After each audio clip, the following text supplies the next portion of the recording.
존경하는 주호영 부의장님, 그리고 동료 의원 여러분, 서울 금천구 출신 최기상 의원입니다. 요새 국민 여러분께서 대통령 덕분에, 정부 덕분에 살만해질 것 같다라는 기대를 갖고 계십니다. 이 시대의 정치는 곧 민생 그 자체입니다. 대통령께서 올해 신년사에서 작년보다는 나은 올해를 삶 속에서 느끼게 해드리겠다라고 말씀을 하셨는데요.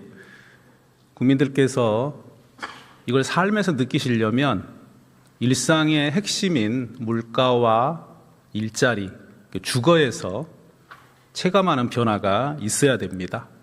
그럴 때만이 국민들께서 우리가 정부 복은 있구나, 대통령 복은 있구나라고 느끼실 수 있을 것 같습니다. 국회도 더욱 분발하도록 하겠습니다. 그중에서도 가장 먼저 체감하게 되는 물가에 대해서 먼저 질문을 하려고 합니다. 경제부총리 앞으로 나와주시면 감사하겠습니다.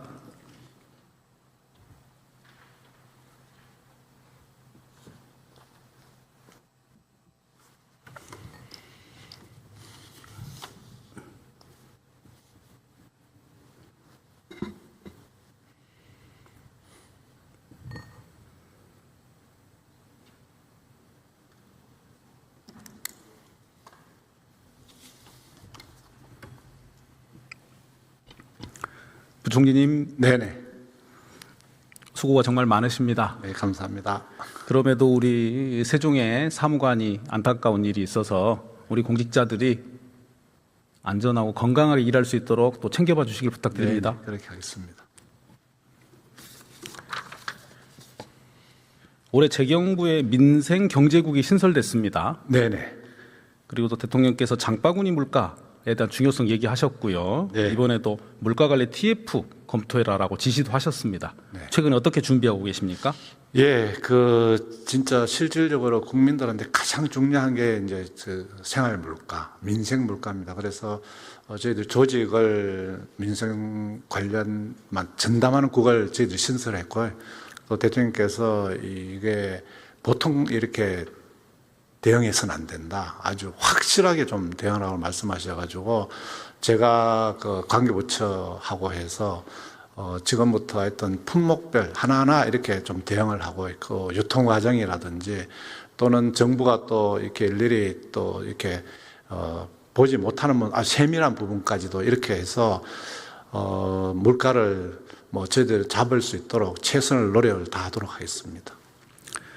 최근에 그 치플레이션이라고 해서 이게 인플레이션 불평등이라는 얘기가 있었지 않습니까? 네. 저소득층이 더 힘들어지는 이 부분에 관해서 어떤 대책이 좀 있으실까요? 예, 아까도 말씀드린 것처럼 이제 저소득층들은 이게 갈수록 어려워집니다. 왜냐 그러면 아까 제가 말씀드린 것처럼 경쟁이 치열한 과정에서 인구가 줄어드는 이런 환경 속에서는 장사가 갈수록 안 되고 또 그리고 이제 장사가 안 되다 보니까 또 소득이 떨어지는 이런 현상이 생길 수 있기 때문에 좀 전에 제가 김영환 의원님 질문에 답변 드린 것처럼 어쨌거나 이런 분들이 역량을 키워줄 수 있고 자생력을 가질 수 있는 쪽에 저희들이 최대한 좀 지원을 하겠다는 말씀을 드리고, 교육에 있어서도 마찬가지로 생각이 됩니다. 역량은 있는데 지원을 못 해주는 그런 저소득 가계의 어떤 그런 학생들, 국가가 돈을 대고 장학금을 줘서라도 훌륭하게 키워서 다시 개척이동 사다리가 연결되도록 하는 이런 총체적인 노력을 같이 병행해야지만 단계적으로 물가 안정, 장기적으로는 이 기본적인 이 양극화 구조를 깰 수 있는 혁신, 이런 쪽에다 좀 관심을 두고 정부도 정책을 집중적으로 좀 추진하도록 하겠습니다. 우리 국민들께서 기억하는 지도자 중에 네. 물가를 잡은 지도자로 기억하는 분이 누구 있으실까요? 어떠세요? 물가는 잡는다기보다는요, 물가는 진짜 이거는 관리를 해야 됩니다. 이게 물가를 잡으려고 하면은 여러 가지로 하여튼 이게 쫓아가는 개념이고, 저희들은 선제적으로 좀 물가를 잡기 위해서 예를 들어서 기후변화 때문에 생길 수 있는 농산물의 어떤 생산량 저하에 따른 물가 부족, 이런 부분은 이 물가를 잡는다고 잡아지지 않습니다. 그래서 관리, 선제적인 매니지먼트를 통해서, 그래서 스마트 팜을 통해서 생산량을 안정적으로 한다든지, 또 바닷가가 요즘은 기후변화 때문에 수온이 올라가서 물고기가 양식이 안 됩니다. 이러면은 육지에서 스마트 피쉬를 통해서 한다든지 이런 구조적인 현상을 잡는 쪽으로 가야지만 물가가 잡히지, 물가를 과거 방식으로서는 안 된다 하는 그런 인식을 가지고 총체적으로 물가 관리, 그러면서도 또 그 과정에서 국가 경쟁력 제고가 될 수 있는 이 구조적인 그 혁신까지도 포함해서 저희들이 정책을 추진할 계획으로 있습니다. 정부에서도 차관회의를 꾸준히 하고 계시고 네네. 더불어민주당에서도 물가대책 TF도 있습니다. 네. 그럼에도 대통령께서 특단의 물가관리 대책 TF를 만들라고 하신 것은 네. 말씀하신 대로 네. 그동안에 했던 것과 전혀 다른 해법이 필요하다. 네. 그래야만이 국민들께서 물가로 인하여 소득이 줄어드는 현상, 그리고 그 힘듦이 저소득층이 집중되는 것을 바꿔보시겠다는 거지 않습니까? 네, 그렇습니다. 우리 대통령께서 역사 이래 물가를 안정시켜서 국민들을 편안하게 살게 했던 지도자로 남을 수 있도록 네. 이재 부총리를 중심으로 최선을 다해 주셔야 됩니다. 네, 그렇게 하기 위해서 하여튼 품목별로 저희들이 단순하게 이 물가를 낮추는 개념이 아니고, 이게 왜 물가가 올라가게 되는 근원적인 문제까지 추적을 해가지고 근원적인 문제를 해결해서 물가가 자동적으로 안정화되고, 이 근원적인 물가 해결을 통해서 생산성이 더 높아져서 물가가 오히려 더 떨어질 수 있는 그런 시스템으로 좀 고민을 하겠다는 말씀을 드리겠습니다. 예, 기대하겠습니다. 네. 다음은 일자리 관해서 잠시 여쭤보죠. 네. 최근에 현대자동차에서 아틀라스 관련한 얘기도 있었고요. 네. 누구나 다 이해하듯이 AI 발달로 인해 일자리가 줄어들 것 같다. 네. 근데 이 부분은 화이트 칼라에서부터 제조업까지 예외가 없을 것 같다. 그래서 결국 조만간 일자리 대공황이 일어나는 거 아니냐는 우려가 큽니다. 이에 대해서 범정부적으로 미래 20, 30년 후를 내다보면서 준비를 해야 될 것 같아요. 네. 어떤 보관을 갖고 계세요? 예, 지금 의원님 말씀하시는 그런 이 AI 대전환 또는 디지털 대전환에 따라서 앞으로는 일자리라든지 고용이 이슈가 됩니다. 그래서 중장기적으로 저희들이 그 고용 대책을 세우고 있고, 지금 아틀라스 같은 경우 제가 좀 설명을 드리면은요, 어차피 지금 이제 미래는 아틀라스를 도입을 하는데, 이렇게 되면은 지금은 그 사람들이 일을 한 경우는 뭐 하루에 8시간 이렇게 한다 그러면 8시간밖에 못 하는데, 이 이제 로봇을 아틀라스를 투입하게 되면 24시간 가게 됩니다. 그러면 사람들은 어떻게 하냐 하면은 이 8시간 일하는 사람들이 3교대를 통해 가지고 이 로봇이 제대로 일을 할 수 있는 그 수리를 해준다든지, 무슨 문제가 생기면 교정을 한다든지 충전을 한다든지 이런 관리가 필요하기 때문에 저는 이런 겁니다. 아틀라스를 도입하더라도 기존의 고용은 수용을 한다. 다만 그걸 어떻게 할 비용은 생산성 정대로, 이 로봇을 통한 생산성 정대로 8시간 일하던 걸 24시간 양도 늘리고 퀄리티도 높여준다면 충분히 고용을 더 확보하는 걸 떠나서 더 유지를 할 수가 있고 더 확대도 할 수 있고 급여도 더 올려줄 수 있는 이런 스킴을 저희들이 고민해서 지금 그 우리 근로자들이 걱정하는 기계가 도입됨으로써, 로봇이 도입됨으로써 내가 일자리를 잃는 게 아니고 내가 일을 하지 않고 나는 생각을 하게 되고 로봇이 일 잘하는 거 감독을 하는, 그러면서 편해지고 그리고 소득은 더 늘어나고 일자리는 더 많아지는 이런 식 전환이 될 수 있도록 한국이 선제적으로 좀 대응하겠다는 말씀을 드리겠습니다. 네, 좋은 일자리를 만들기 위해서는 온 나라가 힘을 모아야 한다, 이런 얘기가 있습니다. 네. 이 일을 제일 잘하실 것 같은 국무총리를 모시고 잠깐 더 얘기를 나눠보겠습니다. 네.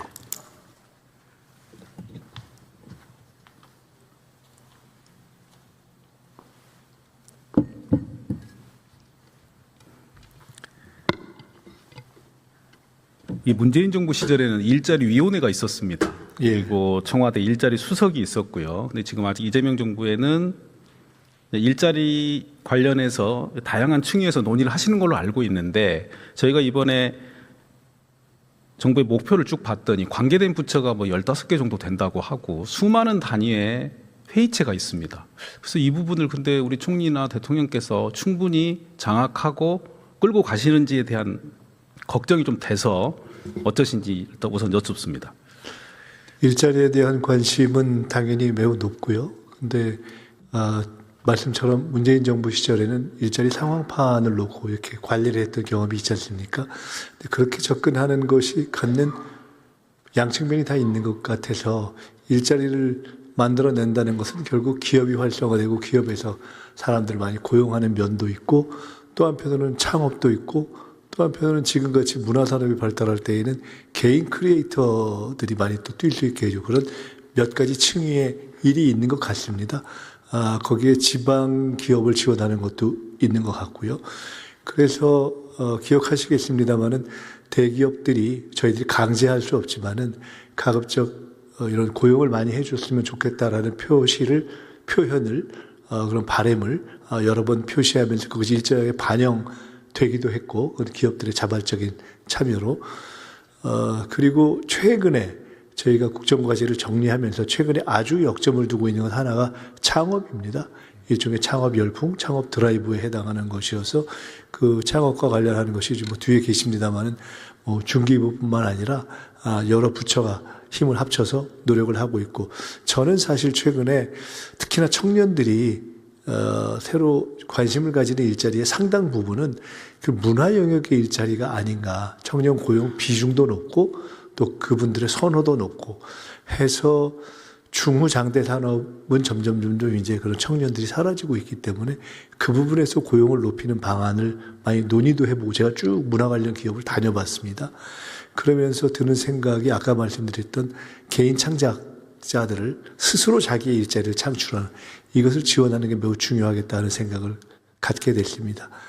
당연히 아까 말씀처럼 일자리 창출 정도가 더 높는 그러니까 대기업보다도 오히려 중소기업들이 그런데 그런 지방 중소기업들을 지원하는 이 네 가지를 제가 좀 반복적으로 말씀드려서 죄송합니다만은 그런 방향으로 하고 있고요. 그것을 하나로 모아서 무슨 뭐 일자리 사령탑, 뭐 일자리 상황판 또는 일자리 장관 이런 식으로는 사실은 저희가 하고 있지 않은 것은 맞습니다. 근데 그것을 국정과제 관리 차원에서 관리는 하고 있다 이렇게 말씀드리겠습니다. 네, 정부에서 충분히 잘하고 계시고요. 일자리는 이번에 공부를 좀 하다 보니 생계나 생활비 문제가 아니라 존엄과 관련된 관계를 형성하고 관계를 발전시키는 중요한 일이더라고요. 그렇습니다.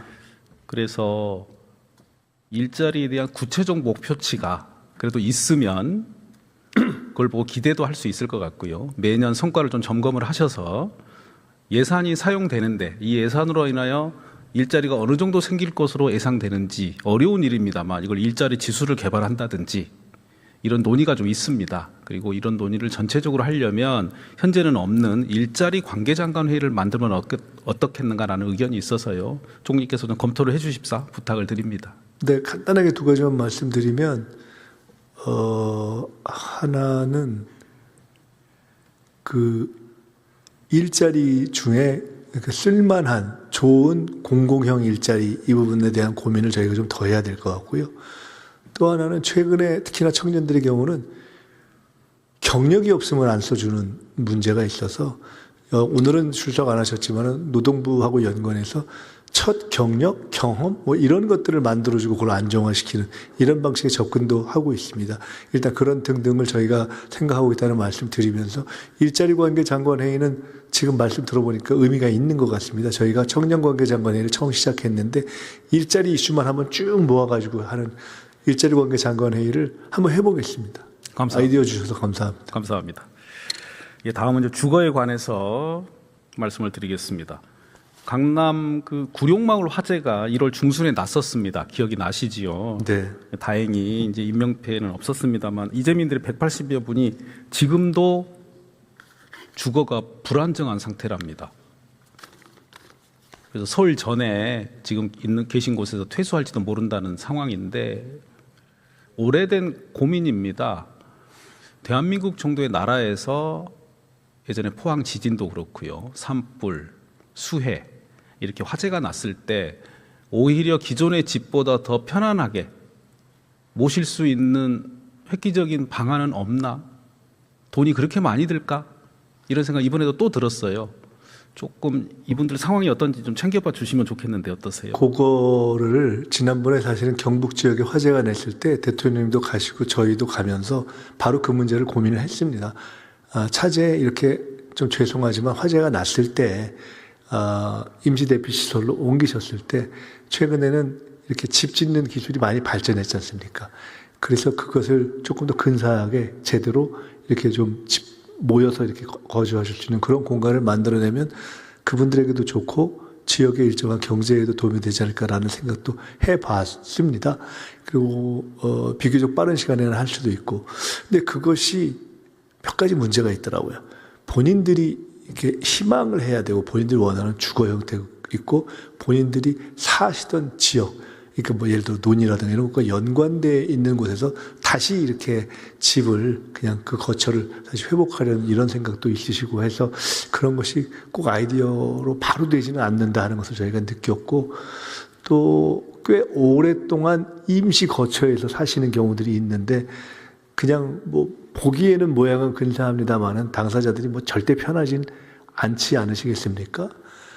그래서 그런 문제들을 하여간 좀 제일 중요한 거는 이렇게 당사자들과 상의하면서 선호하시는 방법으로 풀어가는 게 좋겠다고 생각합니다.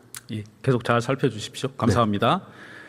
주거 문제에 관해서 최고 전문가이신 국토부 장관님과 잠깐 얘기 나누겠습니다.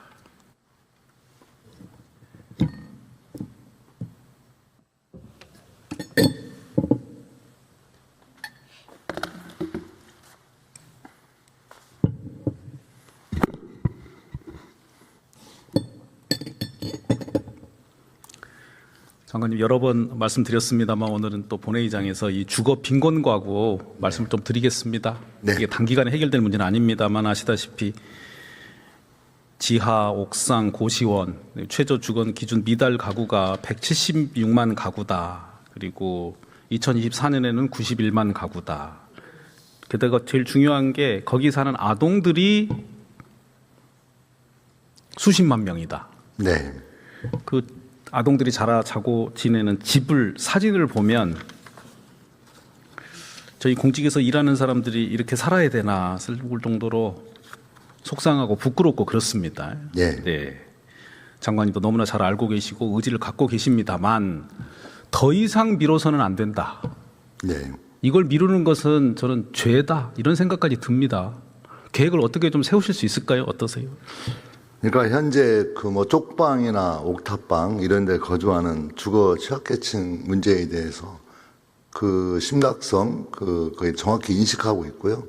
이 문제에 대해서 적극적으로 우리 공공임대로 이주하거나 또 이사할 때 이주비를 지원하는 또 보증금 같은 게 필요하다면 보증금을 지원하는 등의 어떤 대책을 좀 세워가고 있고요. 다만 이제 저희 상반기 중으로 좀 이렇게 아까 쪽방, 뭐 옥탑방, 또 고시원 이런 이렇게 대책도 중요하겠지만 전체적으로 우리 대한민국의 주거복지에 대한 로드맵을 좀 만들어야 되겠다. 그래서 현재 좀 준비를 하고 있고요. 올 상반기 중으로는 그런 전체적인 로드맵에 대해서 준비해서 발표할 예정으로 있습니다. 저 인간이 태어났을 때 어느 부모를 만나느냐가 사실 운과 불운 뭐 나눌 수 있습니다만 이 불운이 불행이 되지 않고 행복이 될 수 있는 방법은 국가가 정부가 나서주면 되거든요. 예. 미국 최고의 아동살인법은 가난이라 그랬고요. 한 사회의 영혼을 드러내는 것은 아이들을 대하는 방식을 보면 된다. 그리고 가난한 이들에게는 집이 보금자리가 아니라 흉기가 된다. 이게 재해를 입은 분들한테는 흉기로 작동한다는 거고요. 우리가 지금 아이들을 이런 거주시설에 있게 하고 학교에서는 잠을 자게 만들고 네. 사교육비의 액수에 따라서 대학이 진행되는 것으로 놔두는 한 우리 사회의 영혼을 어떻게 우리가 말할 수 있겠습니까? 네. 주무부처 장관님으로서 좀 특단의 대책을 세워주셨으면 좋겠는데요. 어떠세요? 예.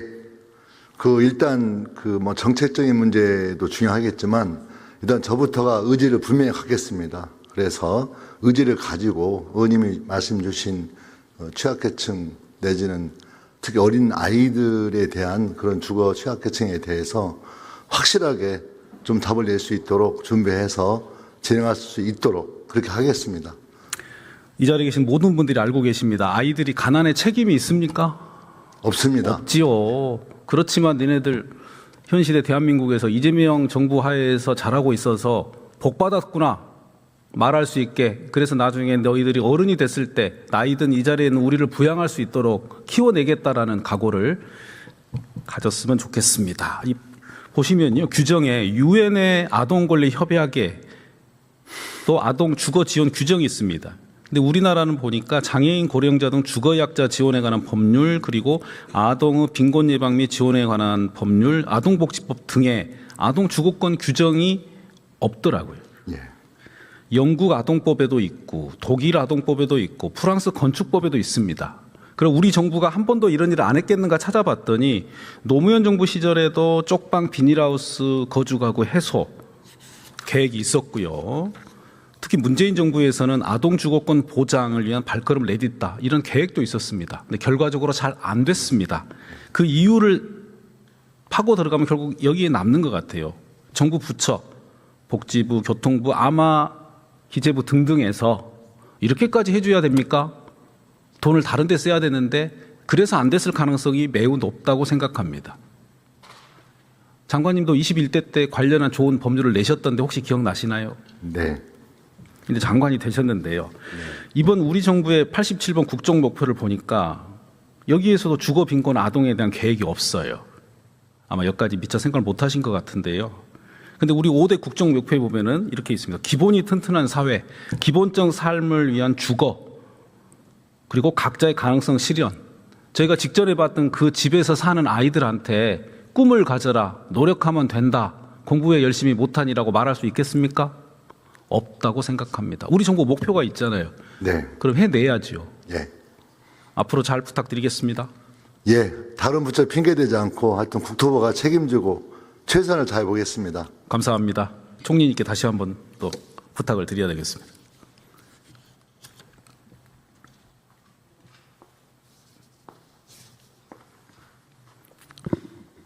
총리님도 방금 말씀드린 거 잘 챙겨봐 주실 거지요? 그렇게 하겠습니다. 지연된 정의는 정의가 아니다, 이런 말이 있습니다. 저는 생명은 시간으로 이루어져 있기 때문에 지금 이 시간 그 생명이 행복하지 않고 온전하지 않으면 문제가 크다고 생각합니다. 특히 우리 아이들. 지연된 행복 아닙니다. 미루지 말아 주시고요. 왜 안 됐을까 생각을 해보면 다음 보겠습니다. 어떤 사람이 물건을 자주 떨어뜨린대요. 꽉 안 지어서. 왜 그런가 봤더니 떨어뜨려도 된다고 생각은 안 하지만 절대로 떨어뜨리지 않아야 된다고는 생각을 안 한다네요. 그러니까 우리 장관님들과 국회의원들이 주거빈곤 아동을 한 명이라도 있으면 내가 공직자로 자격이 없다라고 생각을 한다면 했을 텐데 그렇게까지는 생각을 안 한다는 거지요. 이게 저는 하늘과 땅의 차이라고 생각합니다. 어떤 마음이 더 중요하다고 우리 총리님 말씀 한번 거들어 주세요. 최기상 의원님의 질의가 철학이 있기 때문에 늘 사실은 질의에 답변하러 나오면서 기대를 갖고 나옵니다. 지금 말씀 들으면서 얼마 전에 돌아가신 이해찬 총리께서 강조하신 성실, 절실, 진실한 마음으로 지금 제기하신 문제들에 임해야 되겠다 하는 각오를 다졌습니다. 그렇게 하겠습니다. 잘 부탁드리겠습니다. 저도 열심히 돕겠습니다. 감사합니다.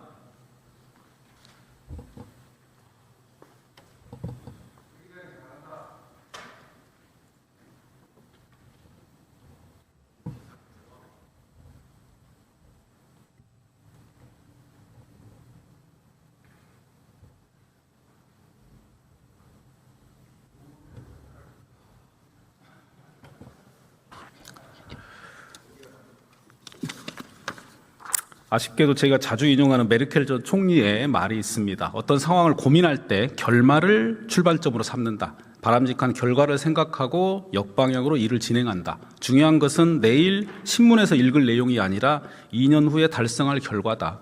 22대 국회의원인 저희가 임기를 종료할 때 제가 방금 말씀드린 주거빈곤 아동이 얼마나 숫자가 줄고 교제폭력에 시달리는 여성의 숫자가 줄고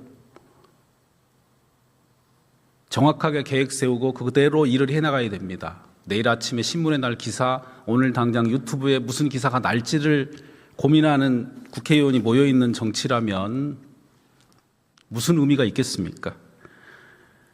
새벽에 대한민국을 움직이는 수많은 분들, 그리고 남들이 하기 싫어하는 위험한 일, 어려운 일들을 감당하는 분들, 그분들을 살게 해야 되지 않겠습니까?